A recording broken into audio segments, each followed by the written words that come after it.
6 months ago, my fiancée walked out the front door and never came back. The police thought I killed her. The whole town thought I killed her. And honestly, some nights, alone in that farmhouse, I almost wished I had. Because whatever came back to me last night, wearing her face, using her hands, was not Rose. Not anymore. My name is Frank, and this is what happened. When Rose vanished, Detective Hughes seemed damn certain he'd discover where I buried her body. I told him I had nothing to do with it. Over and over I explained that he was squandering precious time.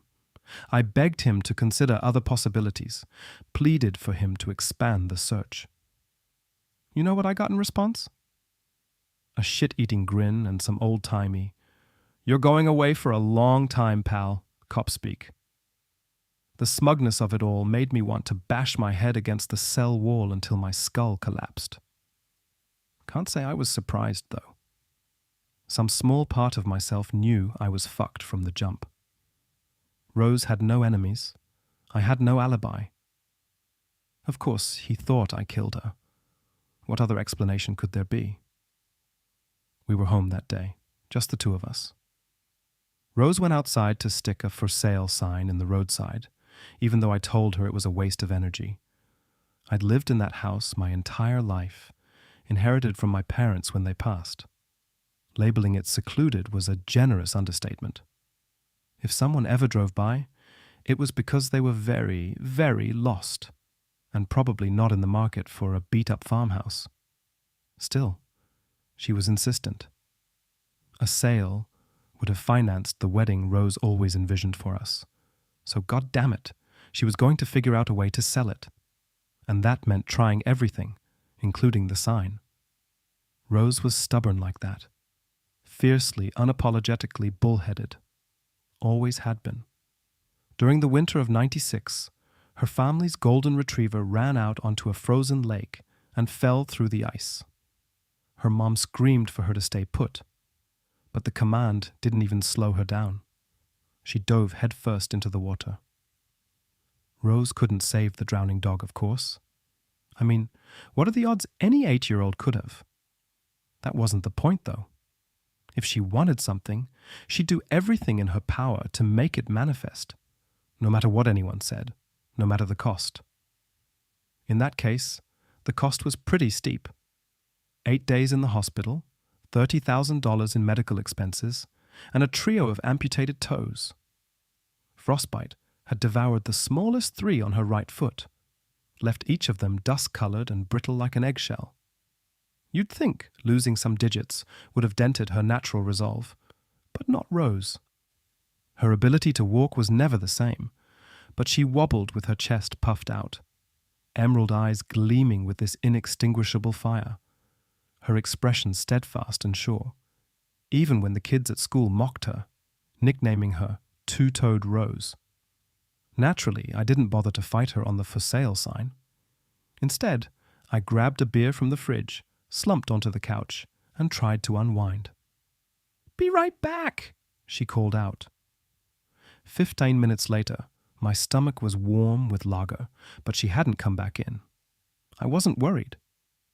What was there to be worried about? I would have heard if there was trouble. The only ambient noise this deep into the heartland was the wind whistling softly between the cornstalks. My head began to feel pleasantly heavy. I let my eyelids flutter and fall. Woke up with a start, lurching upright, caked in cold sweat and gasping for air. Hours had passed. The night-swept house curled around me, grimly silent. I called out to her, but to no avail. Rose wasn't inside. My truck was still in the driveway. I ended up skipping the worried phase and proceeding straight to borderline hysterical. I bolted up and down the road screaming her name. Then I called Dan. To my profound relief, he answered his cell on the first ring. Lord only knows how someone born in our sad excuse for a shed ended up becoming the assistant to Minnesota's district attorney, but in that moment, I was grateful. My older brother pulled some strings, and within hours, droves of policemen were buzzing around the farmhouse. I sat on the porch and let them work. Head in my hands, out of my mind with anxiety. Sniffer dogs had no difficulty picking up her scent, but as soon as they entered the cornfield across the street, the pack of German shepherds turned rabid, barking, whining, spinning in manic circles, biting wildly at each other. Detective Hughes told me that their abrupt frenzy indicated that the scent trail had gone cold, and that it was a normal, expected reaction. The confusion painted across their handler's face seemed to suggest otherwise. A day later, I was arrested and charged with Rose's murder. The police razed that cornfield, unearthing every speck of dirt in a half-mile radius, searching for Rose's corpse, but found fuck all. No blood, no body, no for sale sign, nothing. Other than the testimony of a few malfunctioning sniffer dogs, there was no objective evidence that I'd killed her. So the case never went anywhere, and they eventually had to let me go. In the trial of public opinion, however, I was guilty by default. When someone's wife disappears, it's always the husband's doing. Isn't that right, Frank? Is what Rose's father screamed at me when I dared to show my face at the local grocery store. In the wake of her disappearance, everyone seemed to gloss over the fact that Rose and I never had the wedding. An honorary promotion to husband and wife, excruciating and ironic in equal measure. The man chased me all the way to my truck, angry tears spilling down his unshaved cheeks, white-knuckled fists hammering the driver's side window, splintering the glass while my trembling hand fumbled to shove the key into the ignition. "Where the hell is my daughter, you sick son of a bitch?" he bellowed as I sped away. I didn't have the answer, but he believed I did, and that was my true cross to bear. I was just as desperate to know what happened to Rose as anyone else, but I had no community to fall back on. The only person who stood by me was Dan, though I could never tell if that was because he actually believed I was innocent, or if he was trying to save face, maintaining appearances to sidestep the bad PR of being related to a killer. I trained myself not to think about it. After the incident with Rose's father, Dan offered to deliver food and booze to the farmhouse every Saturday, on the condition that I kept a low profile. That was fine by me. As long as the rations kept coming, Dan could believe whatever he wanted. The days were long and miserable, but the nights were worse. I couldn't sleep. My mind was foggy in the daylight, but as soon as the sun set, it would go into overdrive. I found myself haunted by the same 3 impossible questions, night after night after night. Where was Rose? Who took her? Were they outside right now, lurking in the cornfield, preparing to take me too? If I was ever going to sleep again, I needed some sort of protection. But Dan refused to bankroll a security system for the house. I'm already splitting the cost for these deliveries. Sure as shit not going to fork over another $1,000 for cameras on that godforsaken house. His reluctant counteroffer was for me to move in with him and his family. Told him that wasn't going to happen. I can't just leave. If Rose ever comes home, I need to be there. I claimed, though, if I'm being honest, I held no hope of her returning home. Still, I wouldn't leave. Leaving that house felt akin to a confession. I refused to give anyone the satisfaction. In the end, the doorbell camera was our compromise. I could afford a cheap one with basic motion detection capabilities. I had it mailed to Dan's house, and he brought it with the next delivery. 6 months passed. Never got a single notification. Not until this morning. I woke up around noon, more hungover than usual. I rolled off the couch, gripping my head, acid slithering up the back of my throat. The air in the dimly lit foyer was hot and putrid. I gagged, stumbling around, ankles knocking into empty bottles, causing them to roll. The clinking of glass colliding with glass aggravated my already pounding headache. I wobbled down the front hallway. Sunlight would be torture, but I was willing to endure it for fresh air. I slammed my eyes shut, twisted the knob, and staggered onto the porch, breathing deep. Then, there was an unexpected crunch beneath my bare foot, followed by a visceral squish. I lifted my foot and forced myself to look, grimacing as the daylight needled my throbbing eyes. The remains of a large brown moth lay smeared across the hardwood. Although I had crushed it, I was fairly sure I hadn't killed it. A handful of identical moths were scattered across my porch, and all of them looked to be dead. I surveyed the yard. There weren't any other dead moths lying in the grass or baking on the asphalt. I shrugged, planting myself on a nearby chair so I could pluck the sticky debris out of my skin. That's when I noticed something bizarre. I counted at least 20 tiny legs splattered across my heel. Moths don't have that many legs, do they? My pocket buzzed. I scraped the last bits of insect off my skin and pulled my phone from my sweatpants. Sparks flew up and down my spine as I stared at the notifications lingering on screen. Motion alert, 3:28 a.m. Motion alert, 3:44 a.m. I watched those recordings with wide, unblinking eyes, and for the first time since Rose vanished, my mind felt clear. I knew what to do next. "Dan, this is the last favor, I promise." Static hissed over the spotty connection. I sat on the porch, monitoring the cornfield, scrutinizing each individual stalk with a feverish intensity. "You need to get Detective Hughes over to the farmhouse, ASAP. She's still here. I saw her." Black clouds congregated on the horizon, portending a deluge. Motion alerts. March 25th, early morning. Kitson County, Minnesota, 3:28 a.m. A silhouette pops into view on the other side of the pothole-ridden street. There's no footage of them walking into frame, no video evidence of them emerging from the vast cornfield on the opposite side of the street. They just appear. Their stance is stilted and awkward. Head forward, legs apart, stretched arms held down and at an angle, palms facing the camera. They remain motionless for 16 minutes. Their stillness is so perfect that the recording appears frozen. Details about the silhouette, what they're wearing, their facial features, the presence of any injuries, are hard to discern because of their distance from the camera. 3:44 a.m. A moth lands on the lens, obscuring the cornfield and the silhouette with its wings. After a few seconds, the moth listlessly falls from the lens, and the cornfield returns to view. The silhouette is gone. Not only that, but the location where it had been standing is different. Some of the nearby stalks have vanished. Others are missing only pieces, severed cleanly from the stalks at bizarre angles. "There! She's right there!"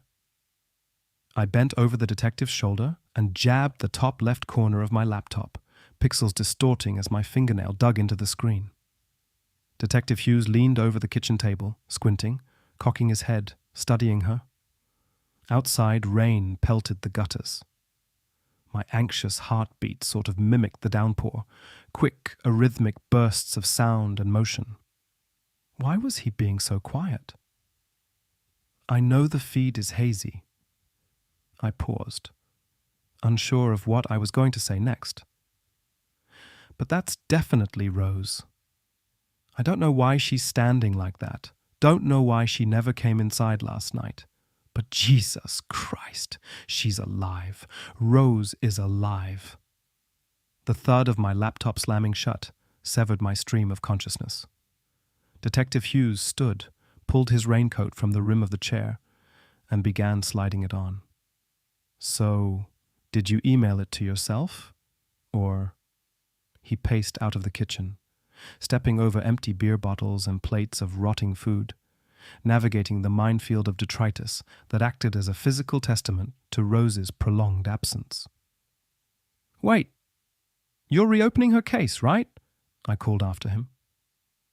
I followed him into the foyer. The man was practically sprinting out of my house. As his hand gripped the front doorknob, he spat a few harsh syllables under his breath. I felt heat gnawing at my ribs. "What the hell did you just say?" I shouted. Hughes tensed his shoulders. He released the knob and slowly turned to face me. His bloodshot eyes were bulging. A bright blue vein pulsed beneath the skin of his temple. I said, "This is the last fucking time I ever do your brother a favor." His hands flew into the air, gesticulating wildly. "For fuck's sake, Frank, I know you're desperate for the world to believe you didn't kill her, but that had to be the laziest, most pathetic attempt at Photoshop I've ever seen." "What? None of that was photo." "Hey!" he barked, stomping across the foyer, crushing frozen meal boxes beneath his boot heel, squaring up to me, nose to nose, lips contorted into a snarl. I shut my mouth and sheepishly tilted my head to the floor. Distant lightning fractured the sky, bathing the room in a pearly flash. Hughes lowered his voice to a sharp whisper. "How dumb do you think I am, bud? You really expected me to believe you got a motion-detected notification for something that far away from the camera? You getting a notification every time a sparrow flies over the cornfield, too?" My heart sank. I hadn't considered that. "And by the way, those corn stalks are at least 7 feet tall, so next time you try to pull a stunt like this, it might be a good idea to make her shorter than the stalks, not half a head taller." I hadn't considered that either. Turns out, the pure relief of seeing Rose again had blinded me.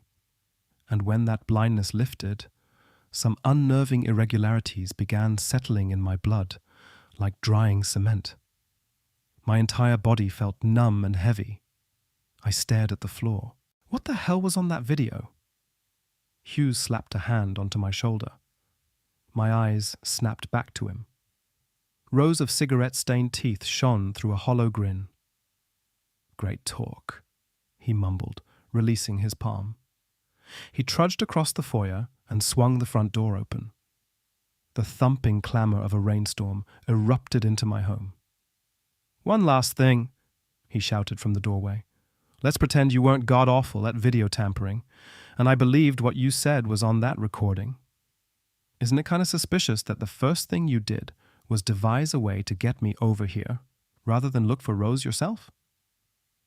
Hughes flipped his hood up and stepped into the downpour, leaning out of the frame while holding the door open, gesturing to the cornfield. "She's right there, Frank. A little rain really going to stop you from finding your beloved?" I stared at the man, searching for something to say. He sighed. "Listen, judging by the rust, I'd bet good money your truck is just an expensive metal sofa at this point. So, want to lift into town? I don't know whether or not you killed Rose, but I know that Dan cares about you, and I know this hellhole is poisoning your mind." A dormant rage reignited in my gut. "I did not kill her, you vapid, miserable fuck." Each syllable fired from my diaphragm like a pistol shot. My rage echoed through the empty corridors, blanketing the ruins of my life in a layer of harsh, blood-red noise. That echo slowly faded. I steadied my labored breathing. "Now, get the hell out of my house." He chuckled, turned, and plodded into the storm. Frozen in the center of my musty, poorly lit, trash-laden foyer, I watched the door gradually sputter closed, jerking on its hinges, and for a second, my eyes latched onto something. A long-legged silhouette looming atop the weathered yellow road markings. A featureless outline glistening in the relentless downpour. Then, the door clicked shut. I bolted to the room's front-facing bay windows and pressed my face into the murky glass, stomach twisting, lungs on fire. "What the fuck? What the fuck? What the fuck?" I whispered, eyes darting across the road. I scanned every inch of it, once, twice, 3 times, and all I saw was the headlights from the detective's sedan growing dimmer and dimmer on the horizon. It took about an hour to settle my screaming nerves. I darted from window to window, peering out into the storm, frantically surveying the perimeter for whatever I thought I saw, hoping that would calm me down. The patrol backfired. My imagination projected the long-legged silhouette into every dark corner of the overwhelming gloom, elevating my panic to new heights. Autopilot took over. I paced into the foyer, brandished a half-filled bottle of scotch that was resting on the coffee table, and began chugging. My nervous system cooled. The panic faded. I finished the last sip with a wheezing cough. I tossed the bottle into the already cluttered fireplace and stumbled into the kitchen, collapsing into the chair Hughes had been sitting in. "Asshole," I muttered, staring at the closed laptop. Gusts of wind battered the house, whipping the rafters, causing the walls to creak and moan. Loose gutters crashed against the side of the roof. I wedged my fingertips under the display and slowly pulled it up. The screen flashed to life, and the footage resumed. I studied the motionless silhouette. The more I examined it, the less it looked like Rose. The arms were too skinny. The head was too long. The body appeared flat, paper-thin, almost two-dimensional. But the face was right. The button nose, the rounded chin, the fire glinting behind their eyes.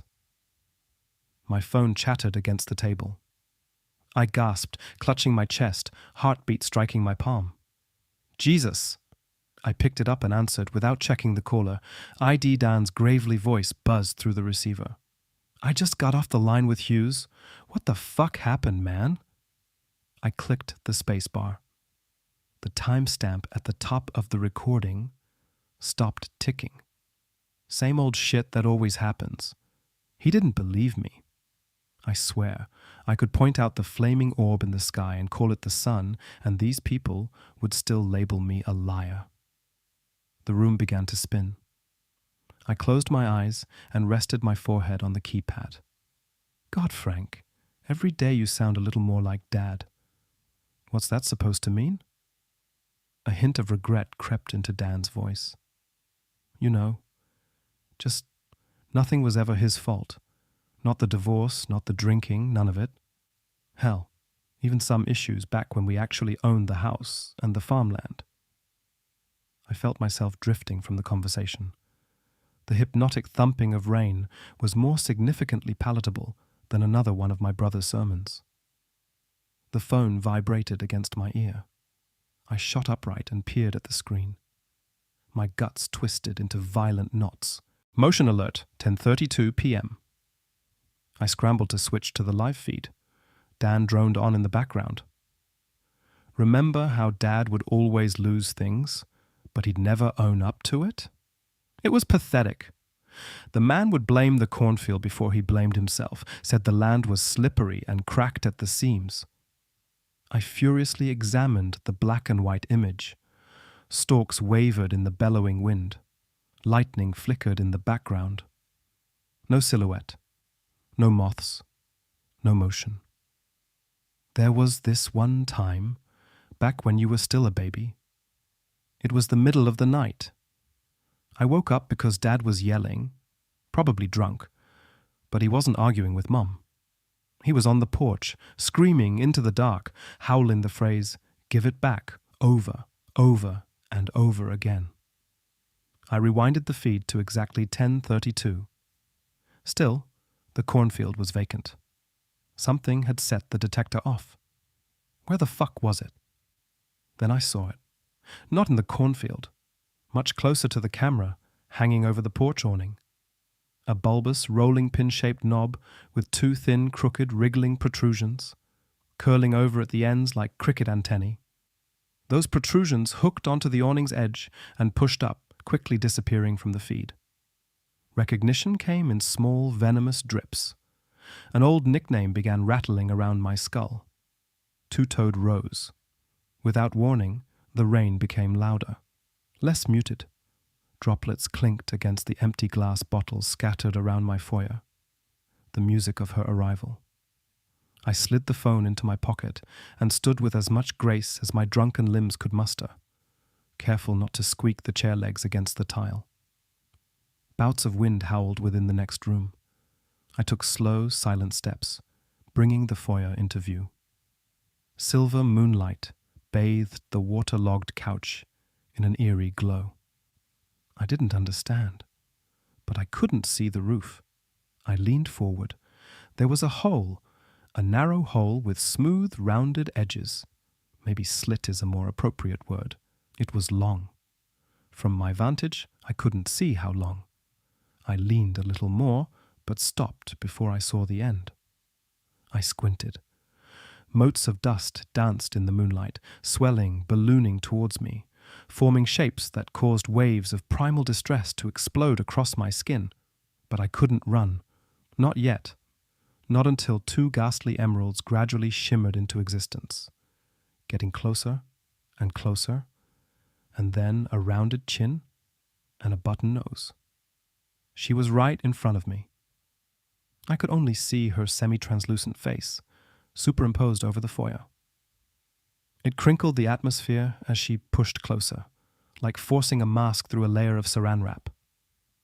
Her expression was one of contentment, cheeks raised with a wide, toothless smile. But it was still, wooden, nearly lifeless.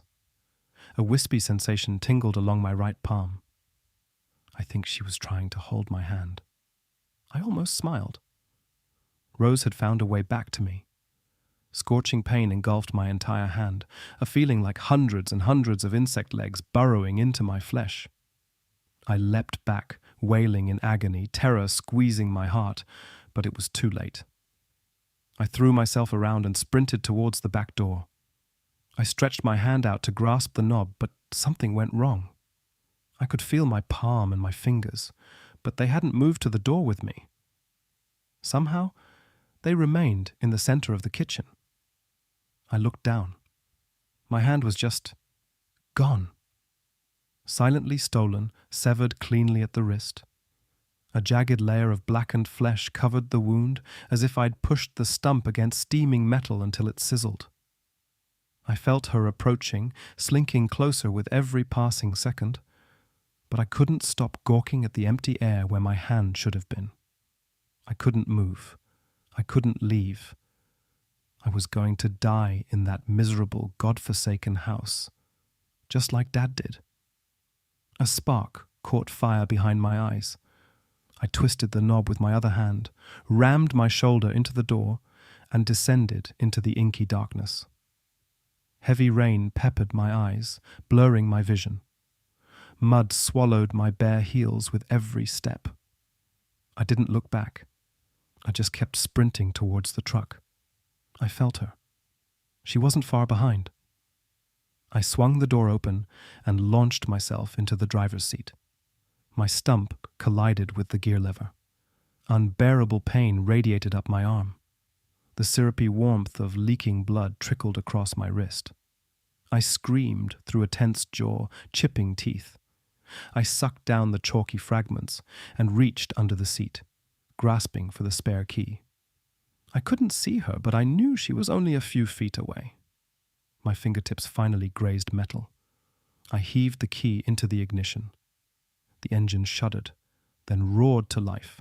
I threw the truck into drive and slammed on the accelerator without even gripping the wheel, screeching onto the rocky asphalt, skidding in and out of potholes.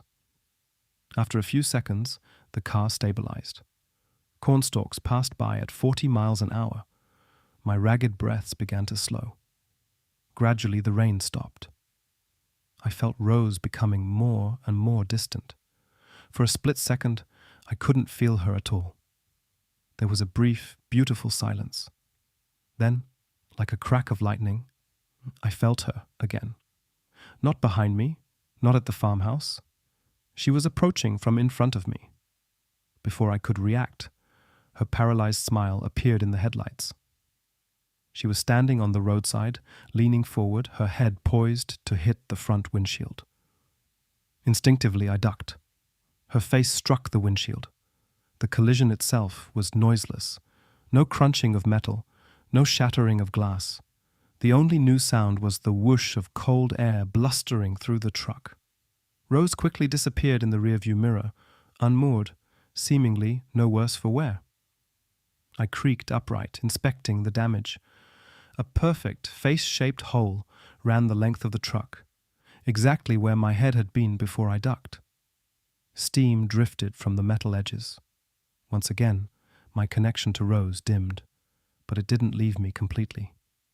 It only truly disappears when she slips through the seams. Currently, I'm holed up in a cheap motel about 10 miles from the farmhouse. Dan keeps calling. Once I'm a little farther away, I'll pick up. I don't want to risk him being caught in the crossfire. Rose is coming for me. Seems that some part of her still wants me, a residual urge that refuses to fade despite her grievous mutations. I'm going to do whatever I can to evade her, but for better or worse, I'm connected to her now. She has my right hand. If I focus, I almost feel like I can wiggle my fingers. I don't know what exactly happened to her. Maybe my dad was right. Maybe the land is cracked at the seams. Maybe things slip through and end up somewhere else. A different, parallel place, loosely tethered to our piece of reality. Wherever she disappeared to, it makes sense that Rose, of all people, would find a way to come back. When Rose wants something, she'll do anything in her power to make it manifest. We never had our wedding, but I think Rose and I are destined for a much deeper connection. Very, very soon. Frank is still out there somewhere. 10 miles from that farmhouse. 10 miles from whatever Rose has become. But here's the thing about distance. It doesn't matter how far you run. Some connections can't be broken. He can still feel his missing hand, and somewhere in the dark, Rose can feel him too. The land is cracked at the seams, and things that slip through don't always come back alone. If you made it to the end of this story, close your curtains tonight, and whatever you do, don't look at the cornfield. This was Echoes of Fear. If this story kept you up, you know what to do. Subscribe, leave a comment, and I'll see you in the next echo.